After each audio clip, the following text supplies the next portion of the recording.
Horses have been part of my life for as long as I can remember. They were my calm when my childhood felt unsteady.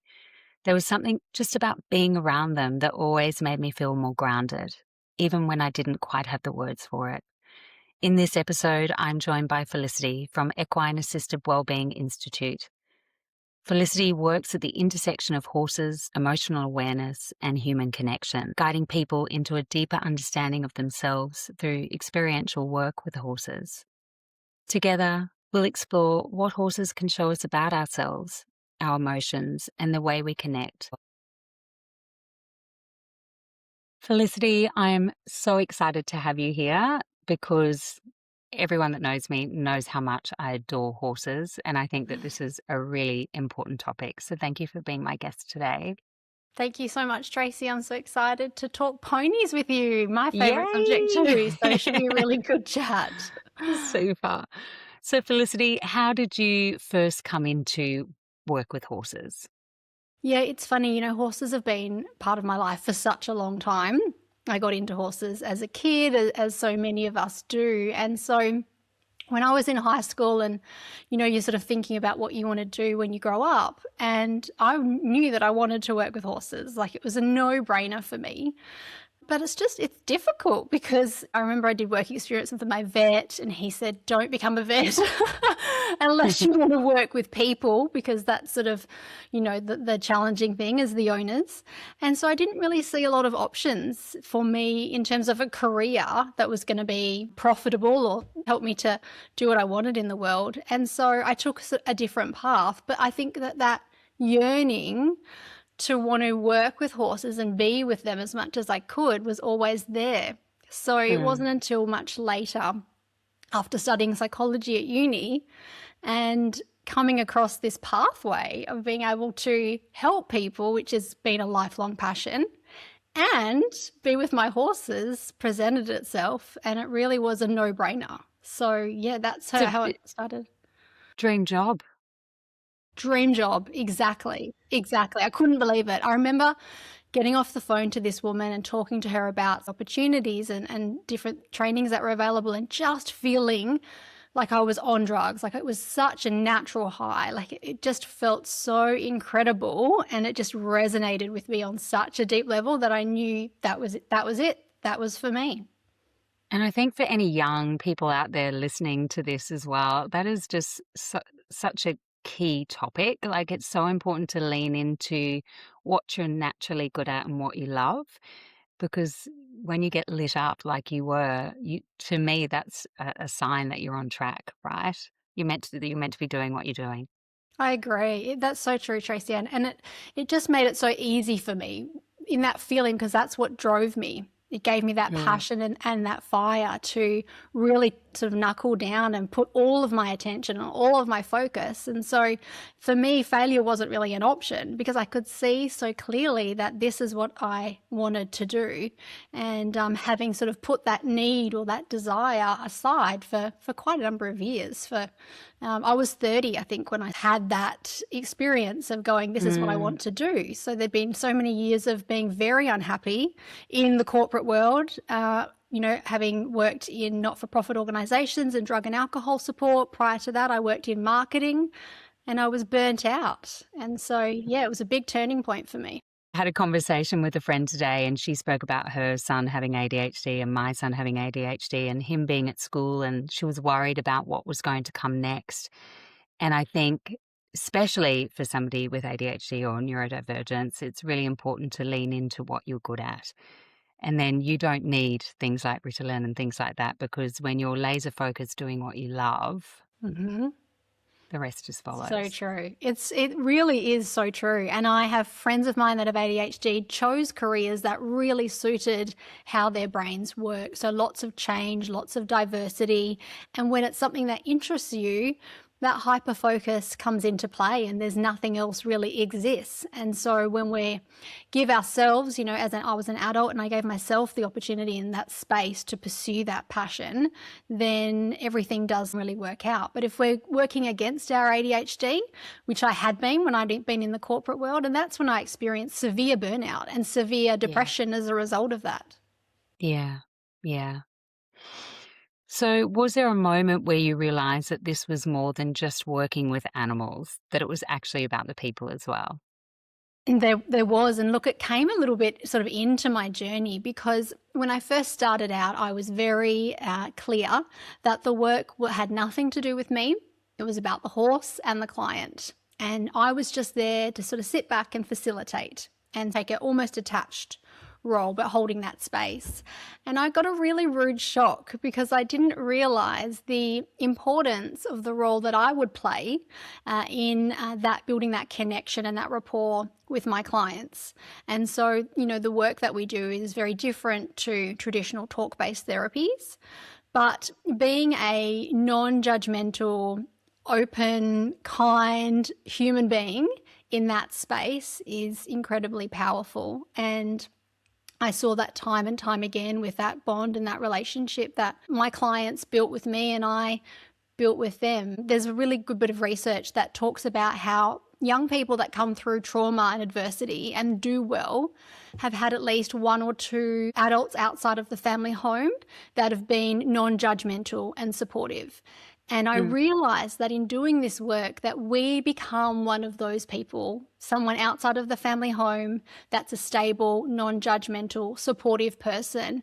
And the effect of that, the benefits, it seems so simple, but yet it's something that's greatly undervalued and not available to a lot of people because of their circumstances. Mm. If I think back to my childhood when I had quite some wobbly moments throughout my childhood and there was a bit of trauma, but my saving grace was these neighbors had a horse property next door to us, and they had these fabulous dressage horses. And this lady called Sandy had invited me up. I sat at the fence line for like probably what felt like about a year, just admiring her horses. And then one day she waved at me and invited me up, and it just changed everything. Just being allowed to be in her space and be surrounded by her beautiful animals, and the fact that she saw me, it was just a very special time for me when things were rough, and I can imagine that happens with you quite a lot. Yeah, I love that she saw you. And because so Mm, many people go through life not feeling seen, and yeah. it can be very damaging. And so for people to come into a space where they feel seen and they're accepted just as they are, and then of course they get to connect with these beautiful sentient beings, our Mm, favorite animal, the horse. Yeah, yeah. it's incredibly powerful. So what did horses teach you about yourself earlier on? Wow, what did they teach me about myself? Early on, sort of childhood or early in Mm, the, yeah, I mean, yeah. in childhood, I think they it's not didn't so much teach me, they gave me something because I got into horses after my parents had divorced and I was very, very anxious as a kid. And so they gave me a space to feel connection and to feel that experience of unconditional love without fear of being rejected or judged. And for me, that was incredibly powerful because in the world, with bullies at school and then my parents' separation, there was a lot of, it wasn't stable. And so having that space and that time with my horse, it was very, very stable. And so they do give you this sort of sense of unconditional love and acceptance, which Yeah. we're all longing for. Absolutely. Yeah, I feel the same. Just being in nature and being with the horses. I don't have to ride or do No, anything, just being alongside. yeah, yeah. So, for someone hearing about equine assisted well-being for the first time, what Mm. actually happens in a session? Such a good question. And it's so diverse. So I'm sort of really cautious not to pigeonhole, what a session can look like because it depends on the client, the practitioner, the location, the horses that are involved. But the whole premise or idea with equine assisted wellbeing is that it's about increasing somebody's wellbeing. And because so many of us, I don't know about you, Tracy, but I spent years and years and years seeing psychologists and counselors. And of course, I studied psychology and it absolutely has its place and its value. But, too often we can really get stuck in these talking about our problems and becoming very analytical and stuck in our minds. And so have this feeling of being the problem. There's something wrong with me. And so when we look at a lot of our clients, kids that are neurodivergent, people that experience a lot of trauma, there's this underlying belief and shame that something is wrong with me. And so my whole aim with equine assisted wellbeing is that it's a space where there's nothing wrong with you. It's human to human and human to horse connection. There's an equal playing field of togetherness. And so that's really does underpin what the sessions are about. And then what happens within that framework and that premise, like I said, it's so varied, from sitting on the horse to grooming the horses to doing artwork, bushwalks, grooming, all sorts of things. It's just the opportunities are endless, and so many of my students are so creative, way more creative than I am, and they can get really interesting, but it's about that connection.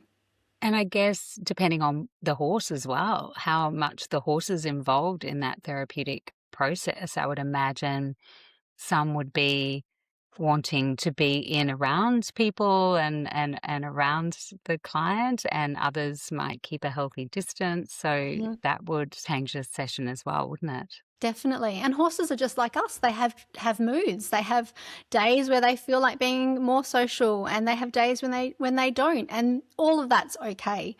And it's Hmm. quite interesting because a lot of people have an idea of the perfect therapy horse. And often the idea of what that perfect therapy horse looks like is actually a horse that's shut down, that's sort of disconnected from themselves. Mm. And so that they can be, led around and touched So wherever the good horse, the yeah. good horse. And, Yeah. we don't want that. We don't want to be working with a horse that's shut down. So, Mm. for me, I can drive past a paddock of horses on the highway and immediately my nervous system just, it's so beautiful. And so a horse doesn't have to do anything other than be a horse to be therapeutic. And I so love that. yeah, a lot of what I teach is about reducing those expectations, not only for our clients' benefit and for our benefit, but also for the horses. And when we do that, we release sort of that pressure, everyone can relax more. And then we see so much more enjoyment and benefit from the sessions. Mm. And there are a lot of different terms in this space: equine therapy, equine assisted learning, equine assisted well-being. How do you define what you do? Yeah, that's such a good question. I term equine therapy as like an overarching umbrella. And under that, I place equine assisted psychotherapy. So that's a talk based therapy. Then there's equine assisted or facilitated learning, which is really focused on the experiential stuff. And then equine assisted wellbeing. For me, that was really about highlighting and understanding trauma and neurodivergence so that the clients are really supported in a way that benefits them. So there's just more of a deeper sort of teaching that helps the practitioners to create a space that really does increase people's well-being. And are there different outcomes someone might get depending on which path they choose? Yeah, I mean, it's funny because I was talking to a student about this last night, actually. I'm Mm-hmm. not a big fan of goals or of outcomes. And the Yeah. reason for that is as soon as we, as the practitioner, as soon as we have a goal or an outcome or an idea in mind, it adds a level of pressure. And as soon as you add that level of pressure, you then have an expectation on your client to be Mm. producing something or having something look a certain way. And for me, that's really not okay because that changes the dynamic of the space and it does interrupt that therapeutic experience for people. Because being around horses, it's about being present, isn't it? Exactly. Completely in the moment. Exactly. And I think that is one of the reasons why people get so much out of this sort of therapy is because they are Mm. required to be present. These are very large animals. They can be very unpredictable. Yeah. And so you need to be present. And meditation is being present to reality. And so with horses, it's a meditative sort of experience because you have to be present to reality. So, Mm. yeah, that's definitely. So who is this work really for, and who might benefit the most from a well-being approach specifically? Oh, well, I mean, I might be biased, but I think anyone can benefit from this sort of work. And that's what surprises me is the sort of people that will try it when they're a bit unsure, don't really understand what it is, and they come for a session and they're blown away because it can sound quite simple on the surface, but really Mm. the complexities of the benefits that they're getting from it are quite profound. It's not for everybody though. If And do you you find people that have a love of animal or horses are more inclined to go try this type of work, and people that just are not into animals at all obviously don't rock up. Exactly. That's exactly Mm, right. Someone that's just mm, not into animals, they're probably not going to be open to the experience. So they're not going to get as much from it. But we do see a lot of people that have had trauma. So people that, have maybe been to a fair when they were a kid and they've been bitten by a grumpy Shetland pony. And they mhm, come with all this trepidation around horses, but yet they still have this sort of interest and this longing and this admiration for horses. So we see a lot of that. It's an example of how horses are maybe overused or misunderstood in the world. And so it's a great opportunity to help people get past that. absolutely. So you work with neurodivergent individuals. What's the biggest impact for them around horses? Yeah. Do you know, I think it's hard to say because the effects are so varied from person to person, but the feedback we get from support workers and parents is really about regulation. And I think part of that is the fact that it's a very mindfulness-based activity. And there's a large amount of introspective awareness that's required. And so that's being aware of what's happening in your inner state, basically. And so a lot of neurodivergent individuals struggle with that. But when we're with the horses, we can practice knowing what's going on in our own bodies. And that's the key, the beginning of self-regulation. And Mm. so, especially with a lot of kids that are at school and they struggle with dysregulation, to be able to move through the world after their sessions from a more regulated state, it impacts their families, their siblings, their school life. So there's a big ripple effect. So I think that's probably the biggest impact. When they're around a horse, it's co-regulation as That's well. exactly right. It is. You're Absolutely. co-regulating together. So you're attuned to what's going on inside the horse and you're attuned to what's going on inside of you. Exactly. And it's a lot more non-threatening. So when we work with the horse and we can put our attention on the horse and the horse's state, it can be less threatening than looking at what's happening for ourselves. And so it's a beautiful way to sort of incorporate the Mm. horse. And because we can look at the horse and we can watch what the horse is doing, and they're giving us all this feedback. So yeah. It's almost like parallel play in a way, isn't it? Because it's like you're Yes. doing something, you're perhaps, like you said, doing some artwork or doing something creative Yep. or sitting in the long grass and the horse is just there. So the focus isn't on you the whole time. It's, Exactly. So yes, that's why it's it's this whole, non-threatening. yeah, I love Yeah. that because Yeah. you have to feel safe You before you have can to. open up. Mm. Absolutely. You have to feel safe. And so much of trauma occurs in the context of human relationships. And so that can mean, healing occurs in relationships, but it can be very threatening. And so working with animals, especially mammals that are herd, that are social creatures like horses are, they're such a beautiful way to start building connection and building that repair where there's been trauma from relationships and start building that inner trust again. Mm. And do you find that people buy a gift voucher and get one for a friend? I would imagine women doing that. What can I get my friend for her 40th? I know, I'm going to get her. Do you find that Oh, that I think wasn't a that would be a marketing fabulous gift. it's a good idea. I think I never went down that route. I think you should put it out there for Mother's It's Day. a very good idea. I did have Yeah. mums book in after watching their children have sessions and then say, I Mm, need this. And then yeah. have refer people on or have their mum come through, things like that. But Oh, it's so true. yeah, It's like that old, safety mask for the mum first. The isn't mum should it? be doing it first and then the child. Totally. But often the mums Right? would bring their kids when the mums had this yearning for horses and they're saying, "Come on, child, Yes. I think you'd really like this therapy." It's But yeah, so there's true. definitely benefits. And we know family sessions, they're a thing and they're really effective. Mm, So, yeah. there's sort of no limit on what you can do. And do you decide on the horse on the day, or do you have multiple horses that you use, or one or Yeah, two? I do. Some people only have one horse, so that sort of keeps things simple.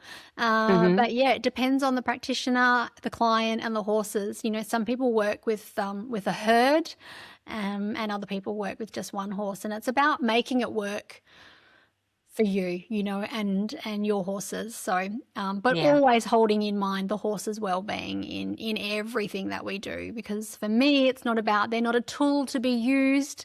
They're a team member. So it's about Yeah. really working with them and ensuring that they're happy in the process too.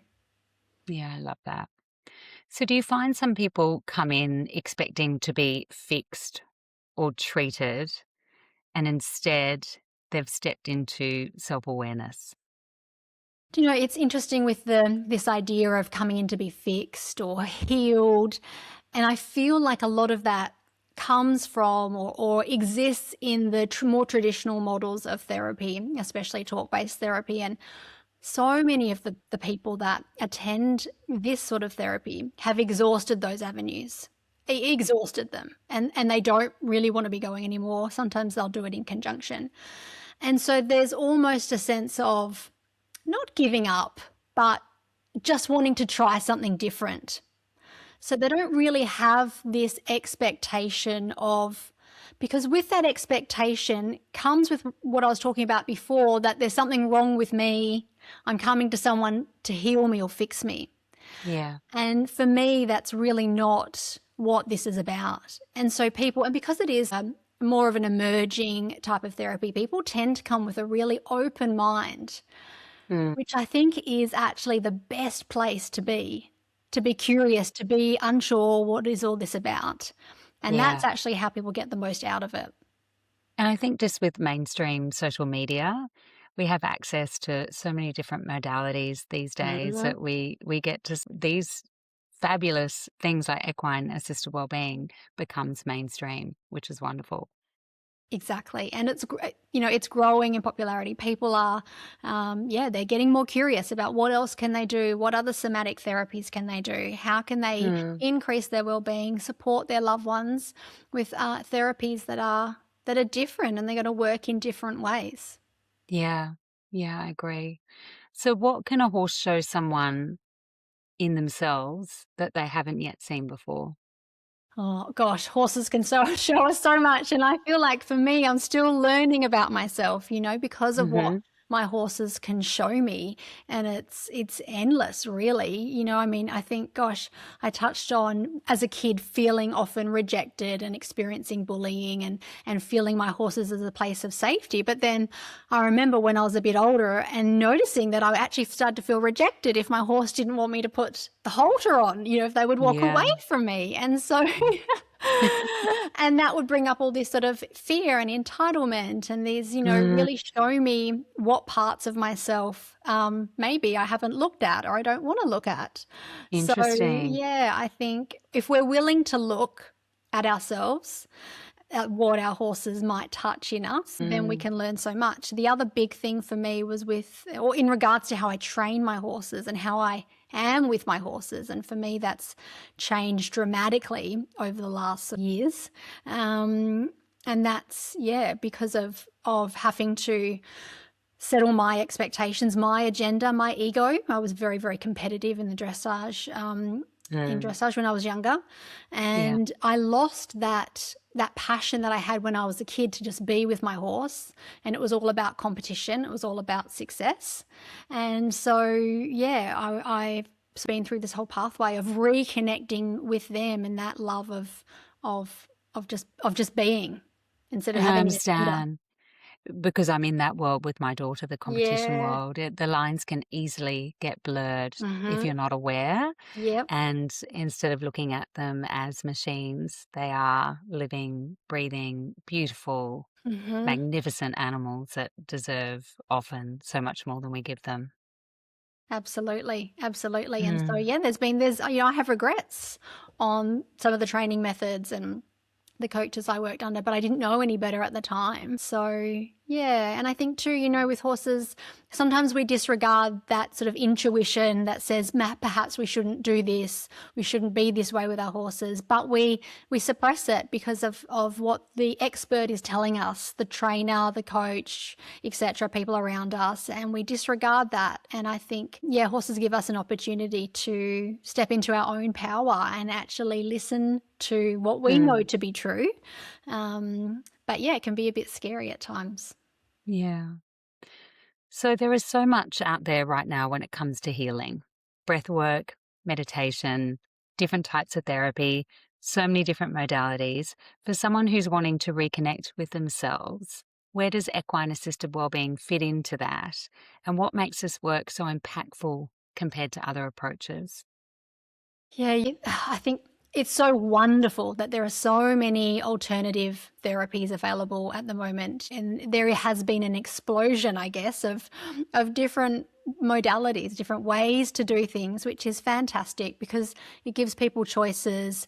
It's normalizing healing, it's normalizing therapy, which I don't think we've ever been in a space like this before. And Mm. so for equine assisted wellbeing, it's about an offering. It's about, this is something that I know works from my own life, from all of the clients I've seen over the years and all of the women I now teach to see their own clients. And it's not about it necessarily being better than anything else, but it's very effective. And it's Mm. there. And I think for people that have an affinity for animals, that want to experience something that's, outside of the mainstream talk therapies, they're exhausted, they feel stuck, then it's an opportunity to go, hey, maybe there's something else I can do for myself that's going to Yeah. impact me positively, and go from there. I agree because, I've done so many different modalities from traditional talk therapy to kinesiology to Mhm. craniosacral therapy to spiritual healing to Reiki, Mhm. equine assisted wellbeing. Mhm. There's so many more, but I just think all paths lead you to where you're meant to go. And Yes. I don't think you can ever stop healing, you No. know? It's an No. ongoing thing, but it gets pretty boring just sitting in a chair in someone's office talking around and around. And I really believe in that mind body connection and the Yeah. nervous system and feeling Yes. safe. So, understanding that it's all connected and then having the ability to try things like equine assisted wellbeing, you're still moving stuff, you're still working through, you're still learning a lot about yourself, teaching that self awareness and learning about the animal. And yeah, I think it's wonderful. Exactly. And there's no panacea, there's no magic bullet, and I think Hmm. people can get a bit fixated on this one thing that's going to heal me. Yeah, And I don't believe that anything actually heals you. I think we heal ourselves. And I think I agree. it's a lifelong journey. And so, yeah, it's about being open to that experience and letting go and enjoying the process, because Hmm. if we're not willing to feel what's there, to experiment, to go into the unknown, we'll stay stuck. And so Yeah. equine assisted wellbeing is an opportunity to try something different and really support ourselves or our children or loved ones into having a better quality of life. We're only here for a short time. So if we can Hmm. make this time as enjoyable for ourselves as possible, and as beautiful as possible, then we're on the right track. Yeah, well said. And like you said, just that traditional therapy where you are just looping, you're talking and you just in your head the whole time, but being with animals helps you to be more present, therefore more open. Exactly, exactly. And you said Yeah. before about safety. And so, it's that nervous system reset, recalibrating, being present, feeling safe, and it allows things to happen in the body that you're not actually consciously aware of. You're not having to do anything consciously thinking Mm. about it, because what so often happens is we can get very good at knowing what's wrong with us intellectually, but nothing changes. And so that's why experiential learning and moving through things with the horses is so powerful. Mm. I think swimming with a horse would be amazing type of therapy as well. I Wouldn't remember doing that it? as a Do you kid. follow, there's Yeah. an Instagram, My Pilbara Equestrian Life. No. She's incredible. Oh. She's in the Pilbara in the ocean with dolphins and the horses, and it's Wow. so dreamy. Yeah. Yeah, you're gonna have to get, like, some kind of, like, lake in your Exactly. Amazing. Yeah. So how do horses pick up on our internal state? They're so sensitive, incredibly sensitive. And I think that's one of the reasons why we have to be so attuned to them, is because they are so sensitive to their environment, because they're predominantly a flight animal. So they have to be ready to escape danger at any moment. And they are an animal. So they're so finely attuned. And because we are a predator, we're a predator to horses, as though people don't like to hear that, but it's the truth. And Yeah. so that's why they are so finely attuned to us, because we're not guaranteed to give them food and love. We have to earn their trust Yeah. for them to feel safe with us. And so for them, it's very primal, their reasoning for being so attuned to us. But we Because can they use can that. pick up our heartbeat from 10 meters away, right? Yeah, I have heard that as well, Mm. and I think because apparently their horses' hearts are very, very large, and so their electromagnetic field is very large, apparently, and so that Mm. is what impacts them to be so sensitive to their environment. But it allows us to get feedback from them. When we're tuned into them, we can get feedback on how they're feeling in their environment. Are we Mm. contributing to their stress levels?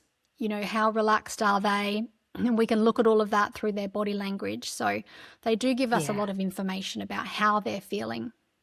Yeah, they sure do. What happens when someone is dysregulated around a horse? So if somebody comes in and they're in a heightened state or extremely dysregulated, what does a horse show you? And this will depend on the horse.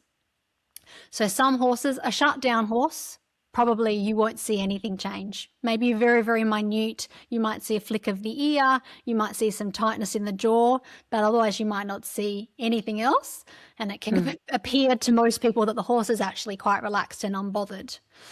Other horses may mirror the behavior or the energy level and get a bit flighty and get a bit jumpy or a bit spooky. Other Mm. horses, like one of my horses, he will give you a little nip.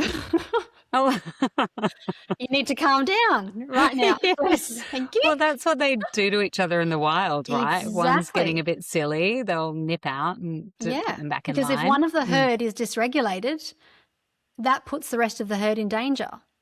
Yeah. So for them, it's important that there's regulation unless there's a requirement to be dysregulated. It also depends on how accustomed the horse is to different behaviors. If their safe person that they have a great relationship with is there and they're feeling very relaxed or they're eating, it will depend. But yeah, it's certainly they will know. Absolutely. You cannot hide anything from a horse. Because and I've noticed some people that they can feel intimidated or often scared by horses purely, I guess, because of their size and their power. Is this something that you see when people are coming to equine assisted wellbeing for the first time, that people are terrified? Yeah, we see a lot of Mm. that. And I Mm. think, especially with parents with their children, there's this inbuilt fear and the words of don't stand behind a horse, he will kick you. And maybe they've Yeah. seen them at the Royal Show or they've been on a pony ride somewhere. And so there's this ingrained fear that comes from the parents talking about horses and how dangerous they are. And so people are often very frightened. And it's Mm. interesting because there is a certain level of importance because the truth is horses are very, very powerful and they can absolutely do a huge amount of damage if they kick you. I mean, we Oh, know that. that happened with my horse and a friend, and she's one of the most experienced horsewomen I know. It's just a silly mistake. It's easy to get complacent around them as well. And she Isn't it? walked past between the two horses, and normally you'd push their bum aside. And Mhm. this particular day she didn't. She walked past with a wheelie bin, and my horse stuck his head up and just Yep. double barreled her. Not once, but twice, because then her horse kicked out going, "What's going on?" And then Mhm. fractured 8 ribs front and back. Oh my So it's gosh, she's easy so to get lucky. complacent, but yes, It's so easy to they get can complacent. do some damage if you're not aware. Exactly. And while we And want they our don't clients, mean to. they don't Yeah. mean to. They're not No. bad. They're to be No. completely natural. Yeah. And while we don't want people to be filled with terror, we also Mm. don't want them to get complacent. We also want No. them to sort of be switched on to their environment and the animals that they're dealing with. So, yeah, it's a bit of a process of helping people to understand that power, but Yeah. also teaching them, how what we do. We don't Yeah. walk between them the wheel bin. Yeah, and so I think that's when confidence starts to build. But then the other thing is people that have had bad experiences. And yeah, I've seen a lot of that, which did surprise me. So non-horse people, obviously, they're coming for sessions and they've experienced a friend's horse that bucked them off and that can sort of make it difficult. But, we've had clients where we'll bring the horse out to the car and the client's sitting in the car. And you can start like that. So there's no rush because there's no goals, there's no boxes to tick. And when that pressure is off and people don't feel this expectation and this pressure, then they're free to move. It's quite destabilizing when you have that fear. And I'm just thinking about how we started off with ponies, and then it was like, oh, wow, gosh, I'm responsible for this pony. And then the next pony was a bit bigger. Then Yes. we've got a 16 one horse. And I was terrified Yeah. initially because it had Yeah. been a while since I've been around horses. Mhm. And so for me, I've built my confidence over time, just slowly handling. So I'd imagine with Mm. people coming in and just being around them and just having those little wins with you each week, that would be building an extreme amount of confidence. Exactly, exactly. And for me personally, I've got a little miniature horse, so he's only about 8 Mm. hands high, and so Oh, he's not everybody does, and it doesn't matter, but he's incredible. He's just this mm, beautiful little soul, and he's been great for people like that have had those bad yeah, experiences and that have that fear. But how it's so yeah. empowering when people start to take those little steps to being more confident, to doing more with the horse than they were, the week before or 2 weeks before, and what Mm. that does for them, that confidence, and then they get to take that back into, to school or home or wherever. It's very empowering. And so do people come weekly for a session? Is that how it usually works? Like Mm. they do a package of Most people, 6 sessions? yeah, Yeah, most people yeah. will do weekly, but Mm, some I had clients coming twice a week, had clients coming for double sessions. mm, So it really does depend on the individual, but people do love it, and it gives them something to look forward to. So for a lot yeah, of people that are struggling, this is the only thing that really brings them joy, where they really feel connected, where they really feel like they're doing things they wouldn't normally be able to do, and so yeah. it gives so much to their life. And I think for a Mm. lot of people, a lot of horse people, we take so much of it for granted, but what it gives to these people and to the greater life, their lives, is extraordinary. Yeah, I love that. So I'd love to bring this to life. Mhm. Can you share a story of something powerful that you've witnessed in all the years that you've been doing equine assisted wellbeing?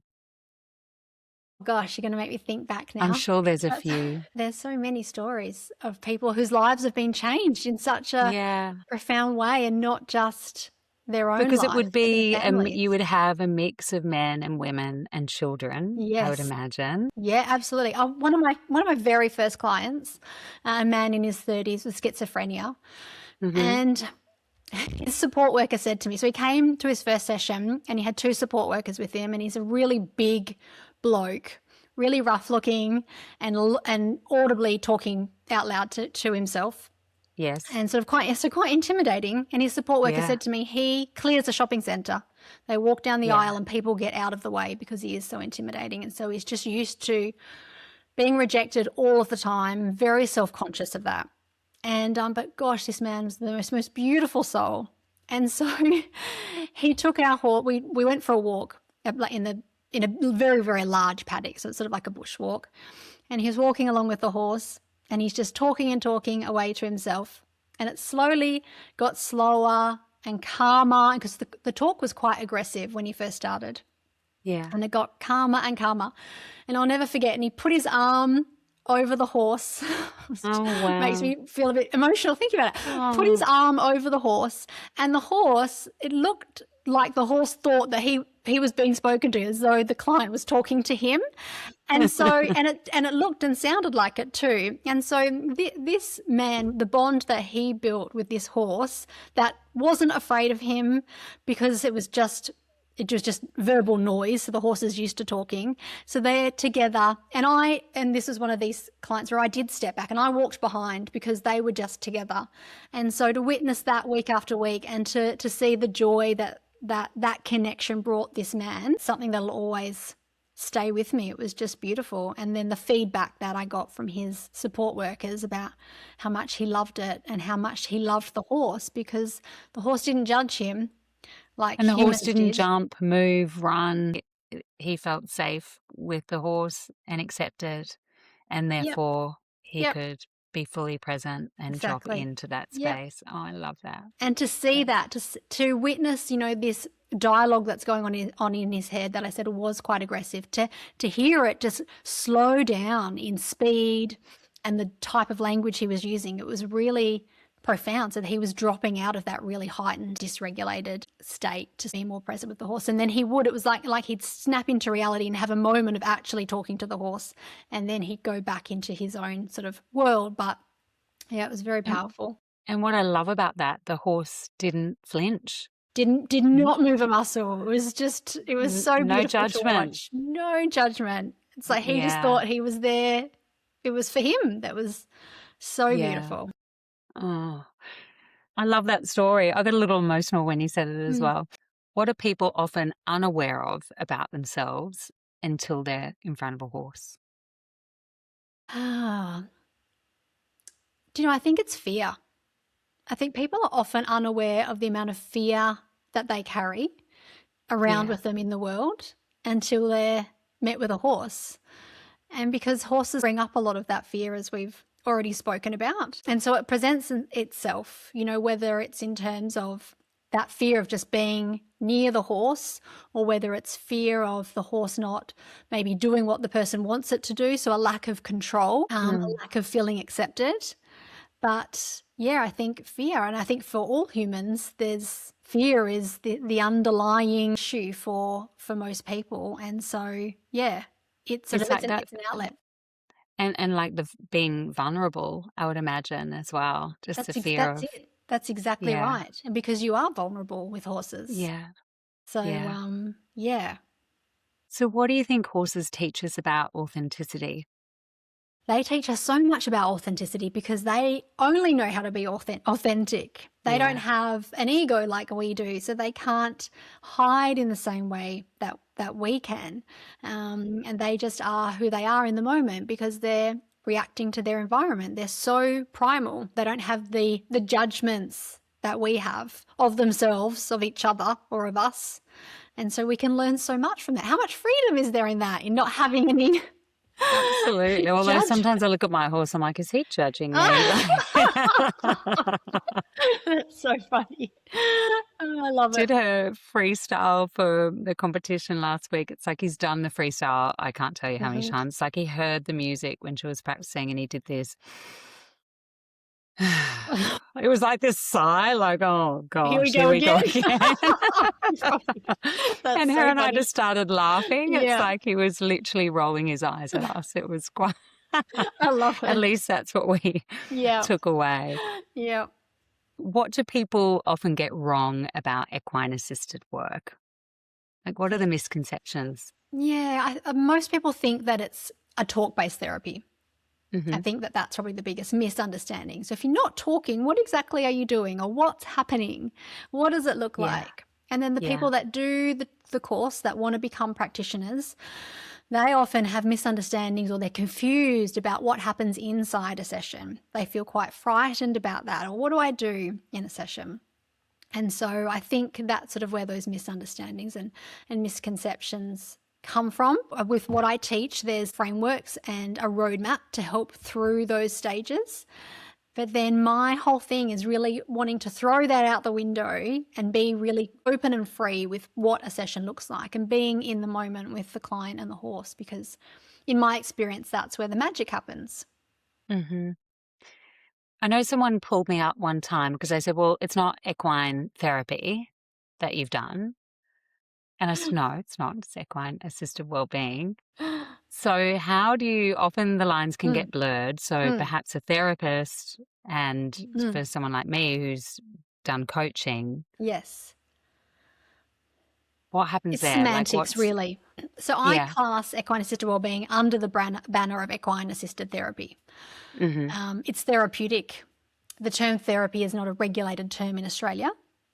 Yes. You know, it's therapy. Like, you know, yoga's therapeutic, massage is therapeutic, a counselling session can be therapeutic. There's so many things that can be therapeutic. So yes, I'd ask the question, well, why isn't it?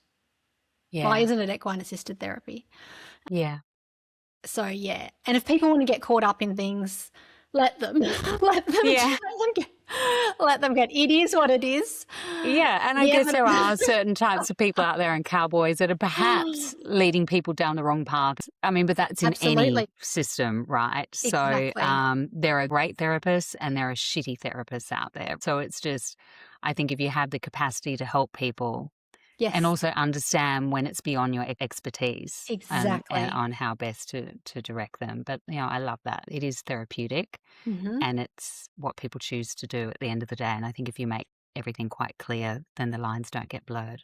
They don't exactly. That's right. It's about being very clear about what you offer. It's about knowing we have a very clear scope of practice. We've recently been accredited with the International Institute of Complementary Therapists, so that's an international accreditation.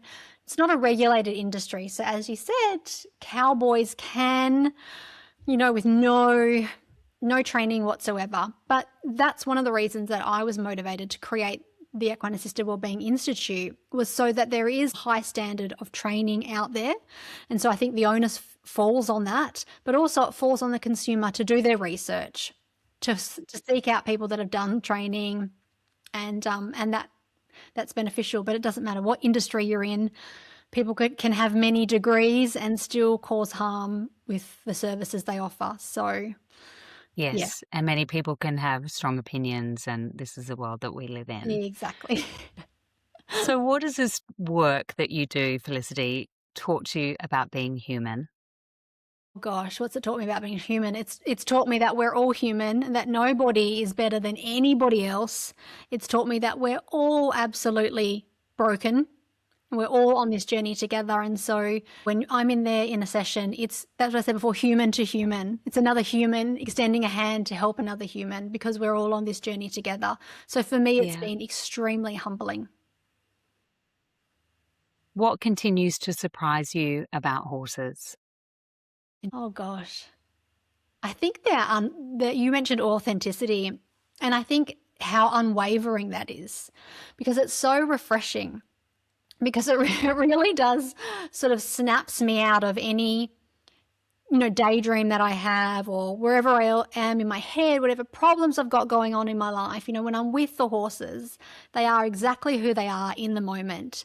That's real. That's absolutely real. Whatever I'm thinking about, any stress in my head, is not real. Yeah. And so it just never ceases to amaze me how they can bring me back to reality, which is so beautiful. It's the best place to be with them. And we love them so much, but they are incredibly hard work. It is like a full-time job and it's so physical. It's like So when physical. I've got friends complaining about some stuff, I'm like, you have no idea like No what my last week idea. was like at a I know, horse right? comp. Yep, It's really full exactly. on, It's a labor but of I love, love isn't it. it? Exactly. Yeah. What else And I would you be think doing? that's right. And I think that's a good message. It's the hard stuff that's really Mhm. rewarding, confronting Yep.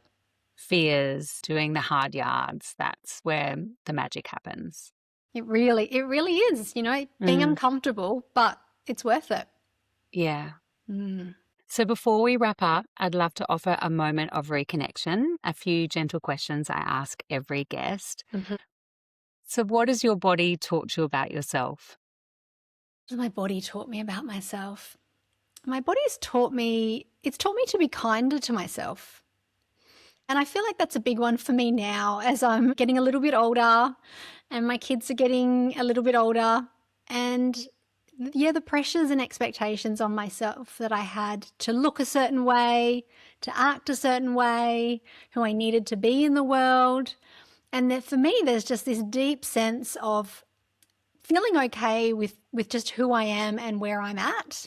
And so Mm, it's like a little bell that rings that's like, just be here now, yeah. coming back home to myself. And it's very peaceful. I feel like as women, we do hit a certain age or stage in our life where we all get to that point. It's quite a Mm, deep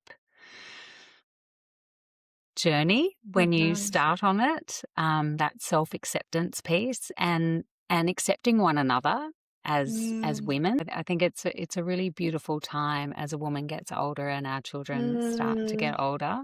mhm. So yeah, I agree. Yeah. What season of life are you in right now? I think I'm in a season of deep reflection. of quiet time and stillness and deep reflection. Yeah, I have really what's the word? I've withdrawn from a lot of my external busy life over the last 18 months for a lot more stillness and for very, very deep reflection, deeper than I ever thought was possible. Yeah. And yet I'm only just scratching the surface. That sounds exciting. Oh, it's a trip. Part two, we'll delve in. Absolutely. Oh my goodness. Yeah. But yeah, it's incredible. And I never would have expected to be where I am and doing that inward journey, but I absolutely love it.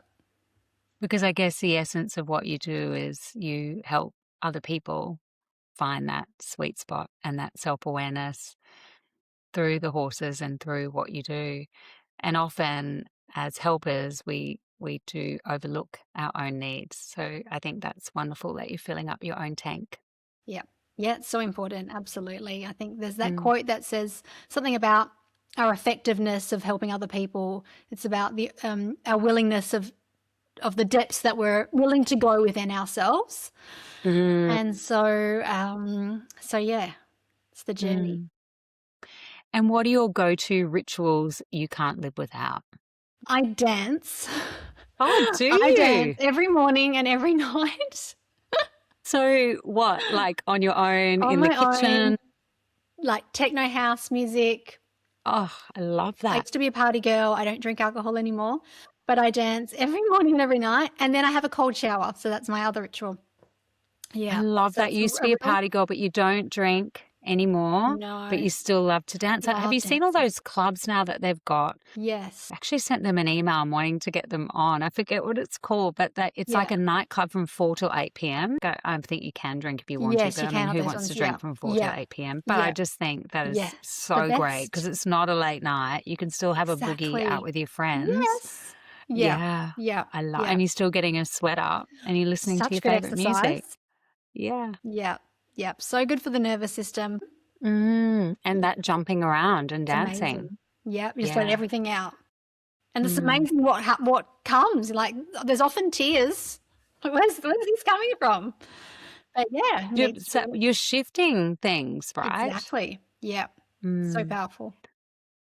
So, Felicity, this has been such a powerful conversation and one that has been really close to my heart. I was so excited about having you on today. And I know it's probably left of field for my listeners, but I think it's a really important conversation to share that there are so many different modalities out there to help you reconnect with yourself, especially through the power and healing of horses.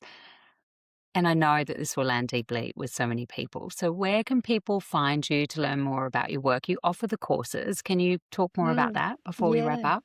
Yeah. So Equine Assisted Wellbeing Institute is the website, and it's got all the information on there about the courses, the training. It's fully online, and it's really easy and accessible. And you're based in Western Australia. Yes. Yes. And so, for people to come and have equine assisted wellbeing with you, do they just jump on the same website? I don't run sessions anymore, so all of my work is No. I know, all of my work is now supporting beautiful women like yourself, Tracy, who've done the training into I have done the training. into Yeah. doing their own stuff. But we do have a number of practitioners here in Western Australia. It's easy to get in touch through the website, and we can recommend someone. We've got practitioners all over Australia, and we've got international students as well studying with us in the US, in New Zealand, in South Africa. Fabulous. Any more exciting things in the pipeline for equine assisted wellbeing? Not yet. Not yet. Okay. Not yet. Maybe after the quiet phase, maybe there'll be a rebirth of something. Re-emerge for spring. Exactly, Yeah. exactly, but not in this season. Oh, thank you so much. Thank you so much, Tracy. It's been an absolute pleasure to talk with you.